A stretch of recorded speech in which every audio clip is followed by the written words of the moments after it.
এখন থেকে কিন্তু আপনারা চাইলে যে কোনো ছবিকে কথা বলাতে পারেন। জাস্ট একটি ছবি তুলবেন আর সেই ছবিটি কথা বলবে। তো সেটি কিভাবে আপনারা করবেন চলুন দেখে নেওয়া যাক। মূল ভিডিওটিতে যাওয়ার আগে আপনি যদি আমার চ্যানেলে নতুন হয়ে থাকেন তাহলে অবশ্যই আমার চ্যানেলটি সাবস্ক্রাইব করে দিবেন এবং একটি লাইক দিতে ভুলবেন না।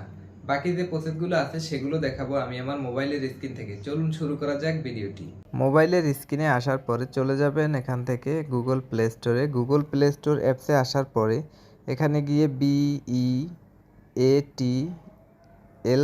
লিখে সার্চ করবেন। তো আমি এখান থেকে চলে যাব গুগলের প্লে স্টোরে। গুগলের প্লে স্টোরে আসার পরে এখানে সার্চ অপশনে গিয়ে লিখব BETLY।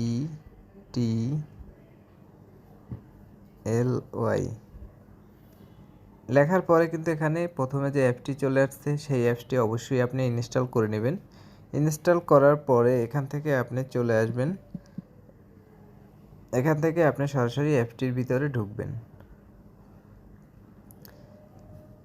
অ্যাপটিতে ঢোকার জন্য কিছুক্ষণ লোডিং হবে। লোডিং হওয়ার পরে আপনার সামনে মূল ইন্টারফেসটি চলে আসবে। আসার পরে কিন্তু এখানে আপনারা অনেকগুলো ফেজ দেখতে পাবেন। তো আপনারা এখান থেকে যেই ফেজটি আপনার পছন্দ হবে সেই পেজটি এখান থেকে নিয়ে নেবেন। ধরুন আপনি একটা ফানি ভিডিও করতে চাচ্ছেন, সেজন্য আপনি এই ভিডিওটি সিলেক্ট করে দিবেন। এই ভিডিওটির উপরে একটি ক্লিক করে দিব। এটার উপরে ক্লিক করার সাথে সাথে কিন্তু আপনার সামনে একটি অ্যাড চলে আসবে। অ্যাডটি আসার পরে এখান থেকে আপনি যদি এখানে আপনার ফেসটি ইউজ করতে চান সেক্ষেত্রে এখান থেকে ক্লিক ইউজ নামে যে অপশনটি আছে, ক্লিক টু ইউজ, সেই অপশনটিতে একটি কেটে দেওয়ার পর এখান থেকে আই গট ইট নামে যে অপশনটা আছে সেটাতে একটি সিলেক্ট করে দেওয়ার সাথে সাথে কিন্তু আপনার গ্যালারিতে নিয়ে যাবে। গ্যালারি থেকে আপনি একটি পিকচার সিলেক্ট করে দিবেন যে পিকচারটি এখানে অ্যাড করতে চাচ্ছেন। আমার গ্যালারি থেকে আমি একটি পিকচার সিলেক্ট করে দেব। এই পিকচারটি আমি সিলেক্ট করে দিলাম।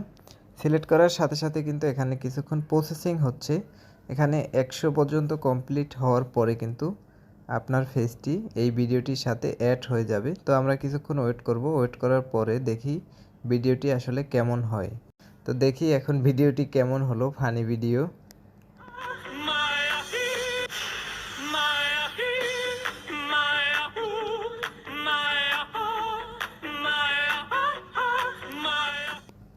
তো এই ধরনের ফানি ভিডিও ফেসবুকের রিলসে আপলোড করতে পারেন, ইউটিউবের শর্টসে আপলোড করতে পারেন, টিকটকেও কিন্তু আপলোড করতে পারেন। তো এই ভিডিওটি আপনারা কিভাবে এক্সপোর্ট করবেন সেজন্য এখান থেকে এক্সপোর্ট অপশনে একটি ক্লিক করার সাথে সাথে কিন্তু এটা আপনার গ্যালারিতে সেভ হয়ে যাবে।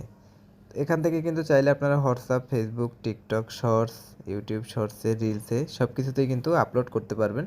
তো আমি এবার এখান থেকে বের হয়ে দেখব গ্যালারিতে আসলে আমার এই ভিডিওটি সেভ হয়েছে কিনা। তো এখান থেকে বের হয়ে সরাসরি গ্যালারিতে আসবো। গ্যালারিতে আসার পরে এই যে আমার ভিডিওটি কিন্তু সেভ হয়ে গেছে। মূলত এই ছিল আমার আজকের ভিডিও। ভিডিওটি ভালো লাগলে অবশ্যই চ্যানেলটি সাবস্ক্রাইব করতে ভুলবেন না।